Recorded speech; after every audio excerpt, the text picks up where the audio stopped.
Now I will talk on limb length disparity in total hip arthroplasty. As a limb length disparity is often a source of patient concern and even a litigation.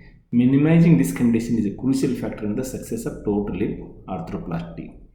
Minimizing the risk of clinically significant leg length disparity following total hip arthroplasty is of great importance to both surgeon and the patient. Leg length disparity after THA may be associated with pain, joint instability, gait disturbance, neurological dysfunction, patient dissatisfaction, and litigation. For the vast majority of patients, post-operative goal is a final LLD of less than 1 centimeter. The lengthening group of more than 9 millimeter showed less improvement in WOMAC, more use of a shoulder lift, residual hip pain, LLD awareness compared with the other two groups. Prevention of LLD begins with a detailed pre-operative history, physical examination, and radiographic review. Key features of this evaluation include the patient's perception of leg length, a comprehensive measurement of leg length, and the dynamic assessment of gait for balance, strength, spasticity, contracture, and overall spinopelvic alignment in the coronal and sagittal planes. It is important to evaluate and document any structural and apparent limb length disparity before total hip arthroplasty for a later comparison. Lower limb length and offset in total hip arthroplasty. A full length anteroposterior standing radiograph should be obtained. The preoperative LLD is measured. Another relevant parameter is the height of the center of the rotation of the femoral heads. When the biaxial line was used as a pelvic reference, the LLD measured on AP pelvis radiograph was different from the true LLD. No difference was found when the interteardrop line was used as the pelvic reference.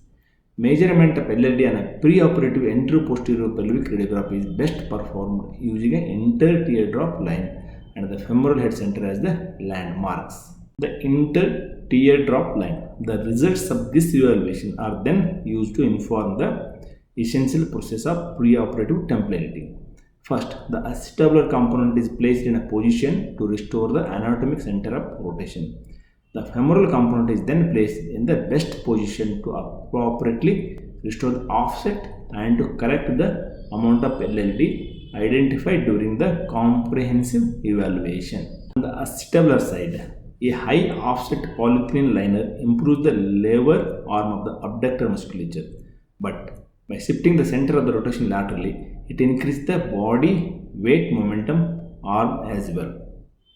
Hip position must be replicated accurately in all three planes before and after implantation of the prosthesis, which is challenging. The specific measurements obtained during the templating process are then translated into the operating room to guide the femoral neck osteotomy and subsequent implantation of the prosthetic components. Intraoperative techniques. Many additional techniques have been described as a secondary intraoperative leg length assessment tools. These include the shuck and drop kick tests of the soft tissue tension, palpation of the distal anatomic references, heels and the medial malleoli, intraoperative instrument markings, special calipers, intraoperative digital imaging, computer navigation, and robotic technologies would have further promise as a surgeon continue to refine the techniques in order to better ensure anatomic hip reconstruction. Conclusion. LLD is a common problem in total hip replacement. It is associated with the symptoms and legal issues. Post-operative goal is final LLD of less than 1 centimeter.